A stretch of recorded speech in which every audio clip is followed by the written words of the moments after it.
beban hidup, beban keluarga, beban pemerintah gitu. Hai guys, jadi hari ini aku lagi mau get ready with us sama Sultan Jakarta. Jadi dia tuh masih muda banget, dia masih kepala 2, belum sukses. Aku dua. Tapi bisnisnya udah sukses, terus juga dia sekarang lagi travel dunia segala macam. Jadi gue tuh lagi nanya ke dia, gimana sih maksudnya cara dia maintain semuanya, terus dia gitu gimana sih dia bisa menjaga kekayaan dia sampai detik ini gitu kan. Nah silahkan Ibu Riz Mokinhout, boleh di-sharingkan. Gak punya kebijaksanaan banget sih gua. Nah jadi Ri, bisa sharingin gak sih sebenarnya kamu tuh dari awal gimana? Gimana sih cara kamu sampai bisa di titik sekarang kurang lebihnya aja? Enggak bisa lah. Ya berusaha lah, usaha sendiri dari modal cuci piring ya kan, dari modal bersusah payah. Intinya gue buka usaha dan alhamdulillah sekarang udah PT. Alhamdulillah. Nah dulu tuh dia gembel banget guys, dia sampai Gue pernah tahu makan nasi pakai citatonya buat 4 hari. Adiam. Itu saking gembelnya, dia itu sampai masuk tol itu dia tidak punya uang guys. Akhirnya dia masuknya itu dari exit tol sampai diberhentikan sama polisi. Setelah gembel dia berakhlak, tidak punya kriminal. Dari gembel banget itu kan sebenarnya gue menyimpan uang kan. Gue nyimpen duit, semua duit yang gue punya itu gue tuangkan ke usaha. Dan alhamdulillah sekarang sudah berbuah. Petik mangga. Jadi sekarang udah berbuah. Alhamdulillah sekarang kerjaan gue cuma ngabis-ngabisin duit, foya-foya. Terus sekarang lagi memang lagi keliling dunia. Akhirnya kalau follow Instagram aku di sini. Ya, untuk aku taruh Instagram media, kalian bisa cek juga di Instagram aku. Terus gimana sih Ri, maksudnya buat kamu tuh umur sekarang dengan umur kamu masih terbilang muda, kamu tuh bisa memanage keuangan kamu bisa menjaga kekayaan kamu. Nah itu gimana sih, ada nggak tips-tips khusus untuk anak-anak milenial? Karena kan yang netizen pertama, aku milenial ya say. Yang paling pertama adalah jangan kemakan skim yang namanya kaya cepat. Jadi tuh waktu gue masih awal berjuang itu tuh banyak banget tuh yang nawar-nawarin, lu kan punya modal, ayo invest aja di gue, lu kasih 20 juta, besok lusa jadi 2M. Itu goblok ya, nggak ada. Terus ada lagi yang namanya, lu kalau main kripto ntar duit lu cepet bertumbuh. Enggak guys, kalau menurut gue ini dari saran pribadi aja, kalau kripto itu uang buang aja. Uang buang tuh maksudnya yang ada ya udah, kagak ya udah. Nah itu boleh lu masukin ke kriptoan. Jadi kalau misalnya rugi, agak gantung diri. Tapi untuk saving sendiri, gue masih percaya old school stuff. Jadi investasi properti itu bukan berarti lu investasi properti terus tahun depan harganya naik jual gitu. Enggak coy, enggak gitu caranya. Oh kalau nggak ada yang sama gue rugi dong. Enggak gitu caranya. Memang jangka panjang ya kalau properti itu. Istilahnya sekarang umur gue 26 tahun, gue udah punya rumah 2, punya apartemen 1, Alhamdulillah, dan ruko 1. Tapi alhamdulillah selalu ada yang sewa, tapi itu buat duit tambahan aja. Sebenarnya investasinya itu akan ada di hari nanti. Yang ketiga adalah gue tuh sakit dari lahir sebenarnya. Jadi karena gue itu sakit-sakitannya ya, jadi memang yang sampai mau mati gitu. Jadi waktu gue covid tuh hampir mati dan lain-lain. Jadi sebenarnya healthcare itu kan sesuatu yang kita nggak pernah tahu ya. Itu pertama. Juga salah satu investasi terbaik yang nyokap gue berikan untuk gue. Jadi sekarang pun masih gue pakai terus dan sampai sekarang berbuah baik untuk gue yang udah dewasa. Karena sampai sekarang gue nggak pernah habis duit banyak untuk healthcare. Padahal gue anaknya yang mau mati gitu, gampang mati lah. Easy die club. nah oke. Easy die club itu gimana sih? Nah oke nih berarti kamu intinya banyak lah berinvest di asuransi juga. Intinya kamu mengalokasikan dana kamu ke asuransi untuk menjaga kekayaan kamu. Nah sih gue gitu. Jadi enggak, intinya gini. Jadi waktu udah gede pun gue kena type 1 dan lain-lain. Jadi sebenarnya per tahun itu gue bisa habis MM-an lah ya untuk tindakan, untuk obat-obatan, untuk yang lain-lain. Itu gue habis bisa banyak banget gitu. Terus berarti sejauh apa sih insurance tuh ngebantu kamu untuk sejauh uang kamu? Waktu gue bosan, sejauh waktu gue bosan, gue itu hitung. Jadi karena kalau orang sakit-sakitan itu sakit-sakitan udah kayak kursi roda gue. Orang yang sakit-sakitan itu kita tuh harus punya namanya medical binder. Karena gue juga traveling, gue itu harus punya medical binder yang gue bawa ke semua negara yang gue datengin. So far udah 58 ya. Alhamdulillah. Tapi memang karena asuransi gue itu kan asuransi internasional, berarti gue tuh harus punya 2 binder, satu binder bahasa Indonesia, satu binder bahasa Inggris, dan itu harus gue serahkan ke Ministry of Health dimanapun gue berada, karena kan gue bayar segalanya pakai asuransi ya Bo, gitu. Jadi mereka harus tahu dulu gitu loh, ini orang sakit nih, turut di negara lo nih, beban hidup, beban keluarga, beban pemerintah gitu. Jadi mereka udah tahu duluan, oh dia nih kalau mati urusan kita nih gitu. Bahasa gampangnya gitu. Medical binder gue itu kan ada segala macam bill, kwitansi dan lain-lain yang sudah diterjemahkan. Itu gue pernah ngitung, jadi gue pernah iseng banget, bosan banget, gue flight 13 jam nggak tahu mau ngapain. Di dalam flight itu kan medical binder gue itu ada di dalam koper kabin. Ya, itu lah berapa kali gue klaim asuransi, berapa tagihan gue per tahun. Jadi tahun ini tahun 2019 gue nggak banget. Tahun 2019 sebelum covid itu gue harusnya kalau tanpa asuransi gue itu menghabiskan 1,8 juta. Wow. Karena gue minum obat tiap hari, termasuk psikiater, termasuk karena saya tuh gila ya, jadi nah jadi kan gue juga gila gitu, udah sakit-sakitan gila pula gitu. Nah itu termasuk segala-galanya tuh harusnya gue habis sekitar 1,8 M tahun itu. Yang kalian tahu gue cuma bayar 11 juta per bulan, yang artinya cuma 100-an juta. Itu berapa persennya dalam setahun? Tapi gue ngasih tahu dulu nih bahwa dengan keindahan itulah makanya gue bisa jalan-jalan sekarang.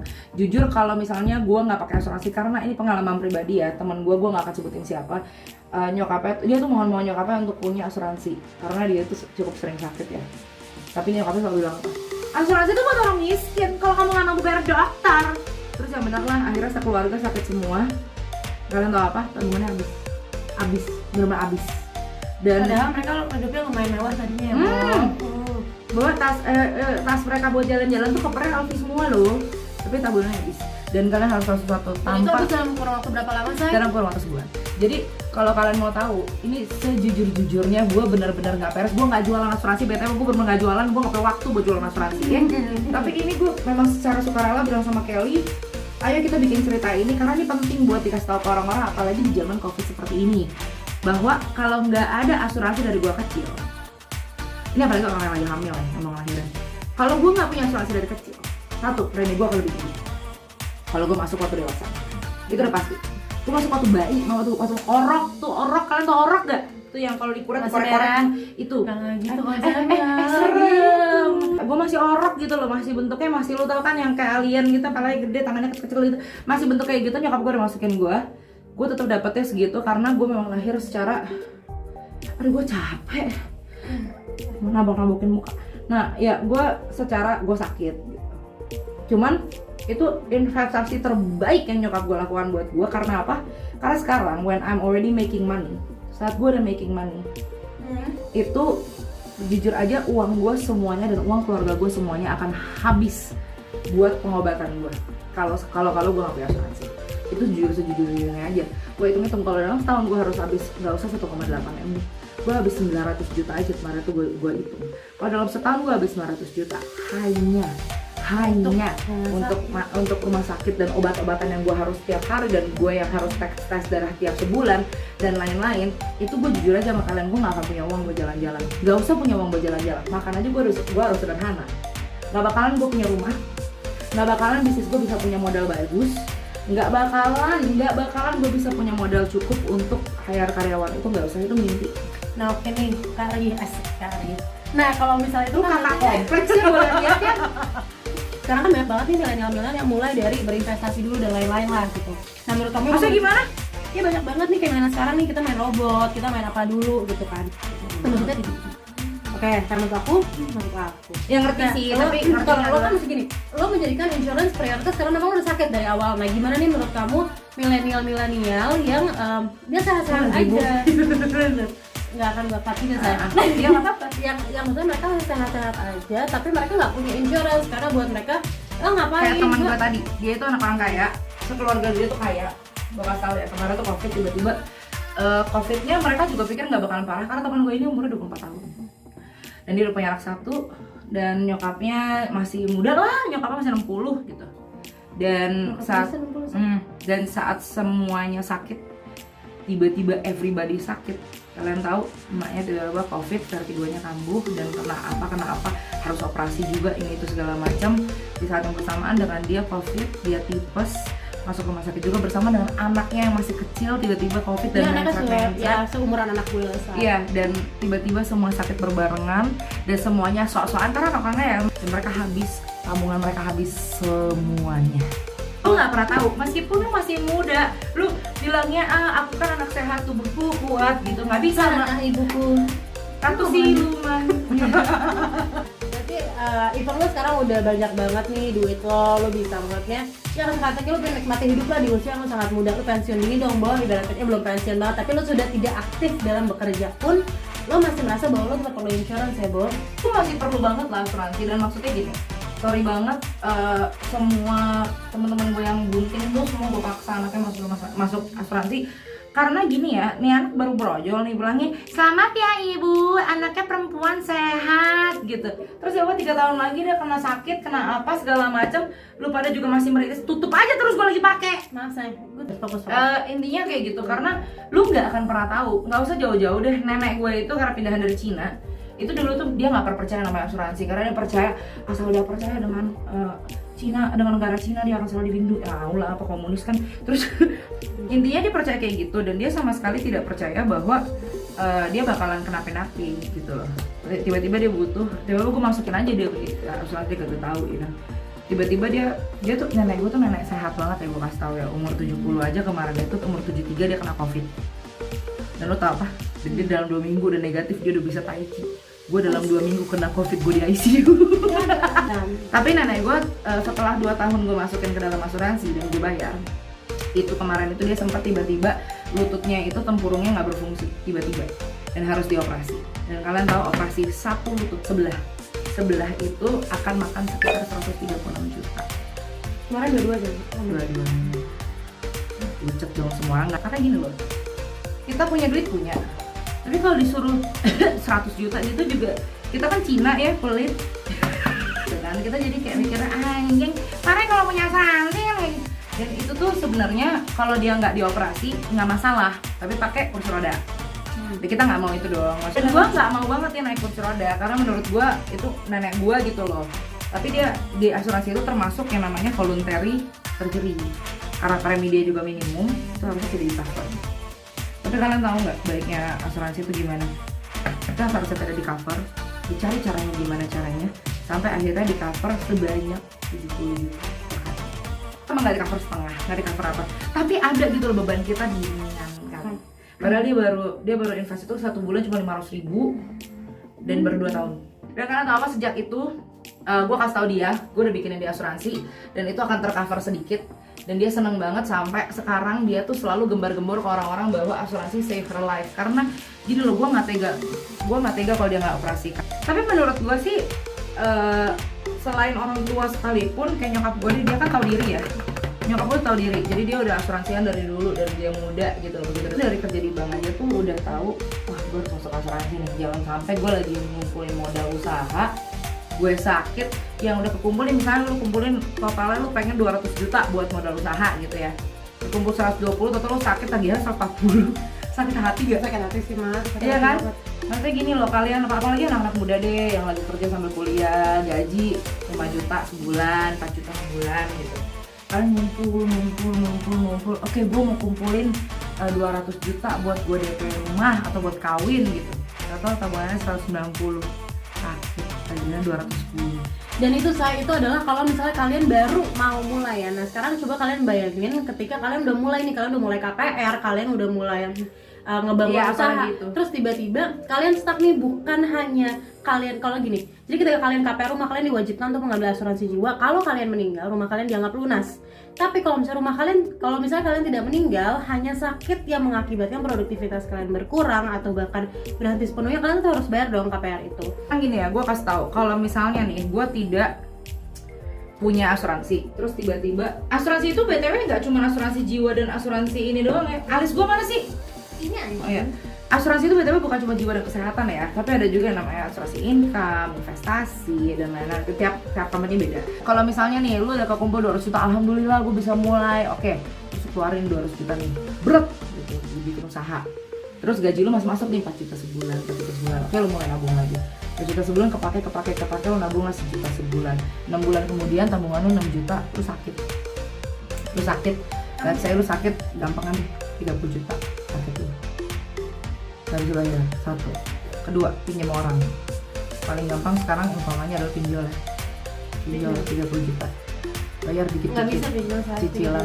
Lu kira dia bank? Ya misalnya dari pinjaman bank gitu, atau nggak pinjam teman, pinjam siapa 30 juta, namanya hutang harus dibayar ya. Jangan ada di antara subscriber Kelly yang kalau ngutang ditagih lebih galak daripada yang diutangin. Jangan curhat, say.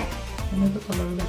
Tapi ya itulah, maksudnya gue udah memikirkan segala jenis resiko apapun yang bisa terjadi dalam kehidupan gue, dan gue mempersiapkan solusi-solusi yang lebih dulu gitu loh. Jangan pakai mentalitas orang Indonesia yang paling gue benci. Ntar aja, ya lihat aja nanti, jalanin dulu aja. Kayak nggak ada yang namanya jalanin dulu aja. Kalau lu keburu mati, lu mau jalan kemana? Gentayangan.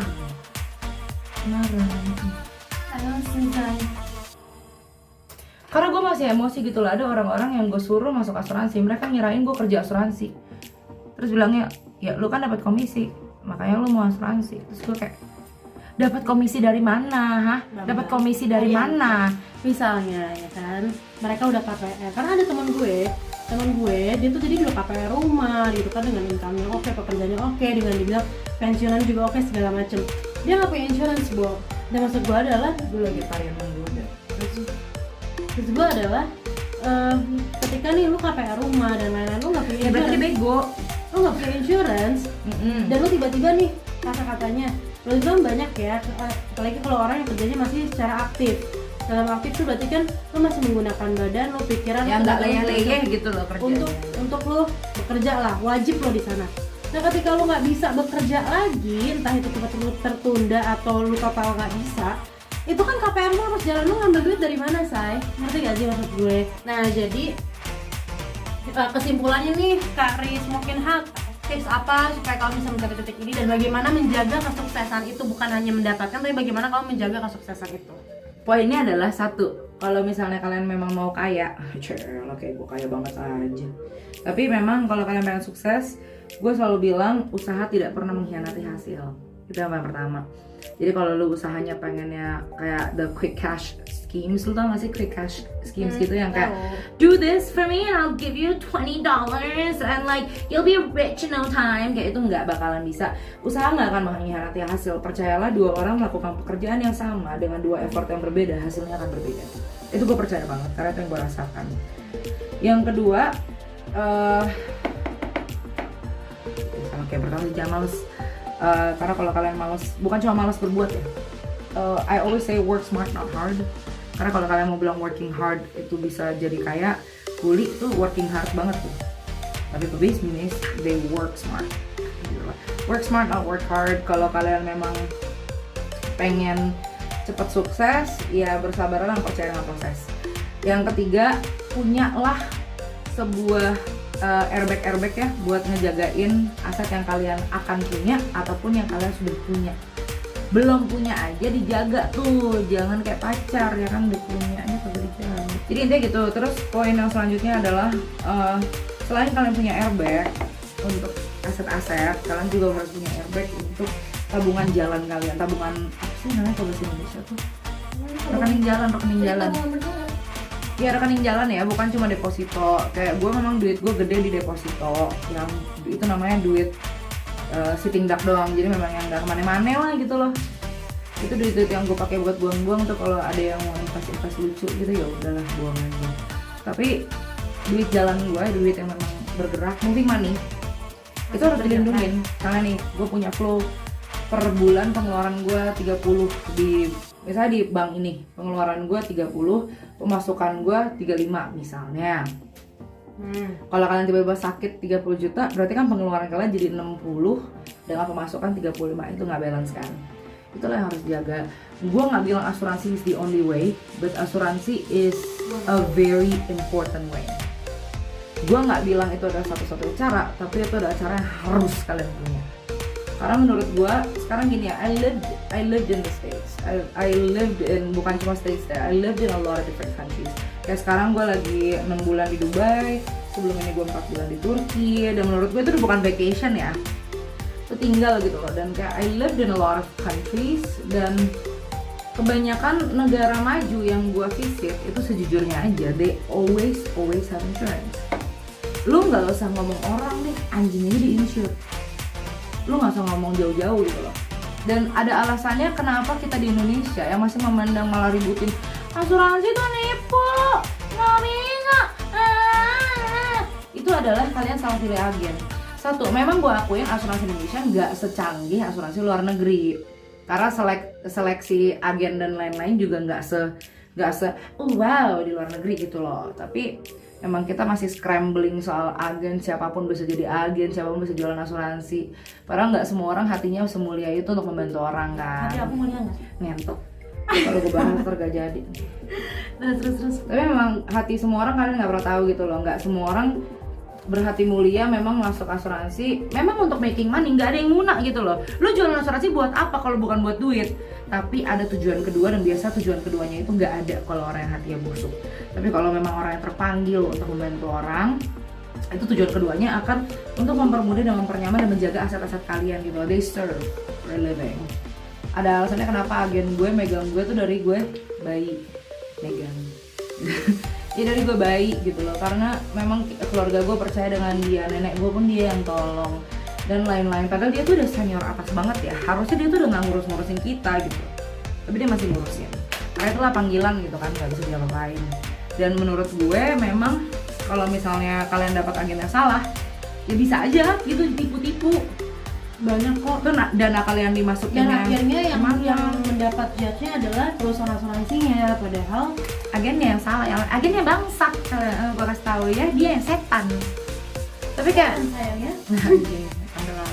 tapi maksudnya gini loh, kalau mau ngomong banyak yang nipu-nipu, ini gue jujur sejujurnya aja. Temen gue sendiri pun, nggak usah gitu deh, kakak ipar gue sendiri pun kena gitu loh ditipu. Padahal agennya itu temennya sendiri loh, dan tetap kena. Ternyata dananya dialokasikan ke sana sini waktu dia beneran sakit.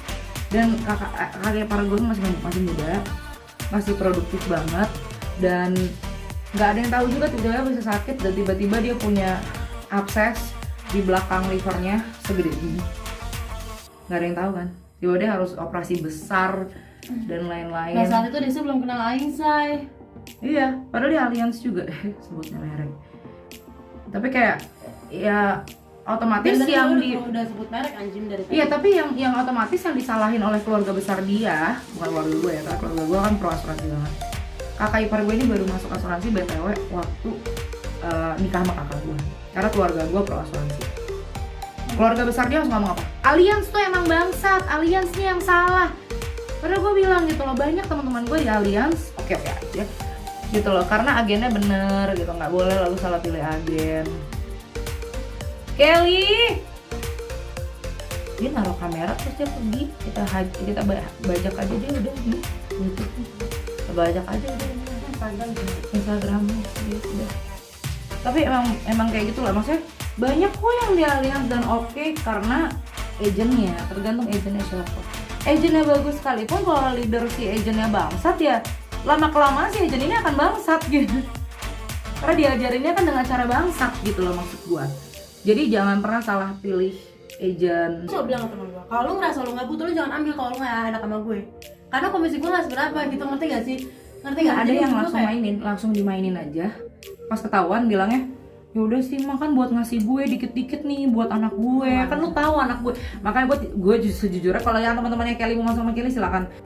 Karena perusahaannya kagak ada dosa, kagak ada angin, kagak ada hujan. Orang-orang bangsat ini bikin perusahaan-perusahaan asuransi terkesan seperti lintah darat gitu, padahal nggak gitu ceritanya. Ini bisa bikin bloopers juga tahu. Bisa. Ini kan untuknya buat di YouTube sih sayang. Kayak Eleanor dulu. Bukan begitu. Porno.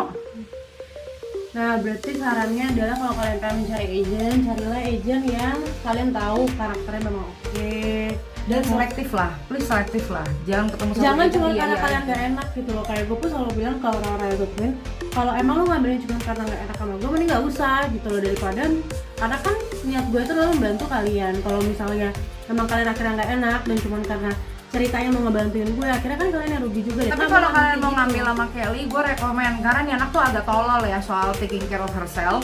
Jadi dia tuh bisa yang apa sakit-sakitan ngurusin kalian doang, which is good for you, goblok aja di dianya. Tapi gue udah pernah lihat dia tuh, dia lagi sakit ya kan di rumah gue, udah gue yang ngurusin anaknya ya kan. Tetep aja dia bilang apa, gue mau nelfon sahabat gue dulu, gue bilang keburu mati gitu. Itu kapan anjir? Tapi beneran guys, gue rekomen sama dia soalnya dia tolol. Udah kalau naikkan gue untuk menjatuhkan gue dong. Nggak, soalnya dia tuh literally bakalan kayak buang-buang diri gitu loh buat ngurusin kalian, bego banget dia. Artinya laki gue nantinya kalau memang dia udah punya kitab juga akan dimasukin sama Kelly. Karena jadi laki gue ada yang ngurus, gue masih ngurusin. Bini begini belum dibuang, gue bingung. Dan suaminya saya baik saya. Tadi dia mau masuk, gue bilang jangan menginterupsi video gua. Dulu, if you want to answer, you put your clothes on first because we are recording video. Terus no thanks. Demam panggung say. Tapi memang benar-benar gue benar-benar rekomen banget sih harus punya asuransi. Jujur aja ya, konten ini bukan dia yang minta gue loh, gue yang minta dia untuk bikin. Karena menurut gue followingnya lumayan dan gue pengen informasinya nyampe aja ke kalian gitu loh. Gue asuransi itu penting, itu memang penting. Gak terserah lu mau masuk ke Kelly, masuk ke siapa. Ya, yang penting kalian punya.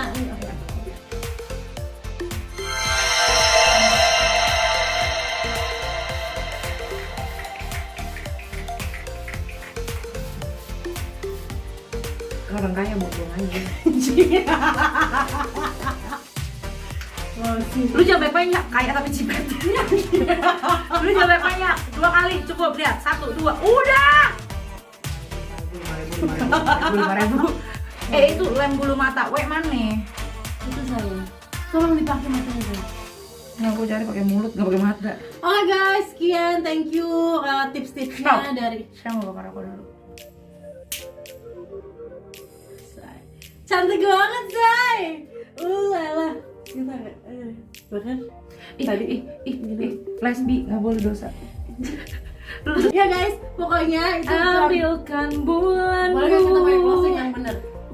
Ya ada di bintang. Apalah nggak tahu liriknya. Itu yang ada Apa? di ambil kamu. Yang untuk anjing nggak skip. Nah, jadi guys, itu adalah tips-tips dari Intinya Chris Smoking House. anak yang menyanyikan ambilkan bulan bu sungguh merepotkan ibunya.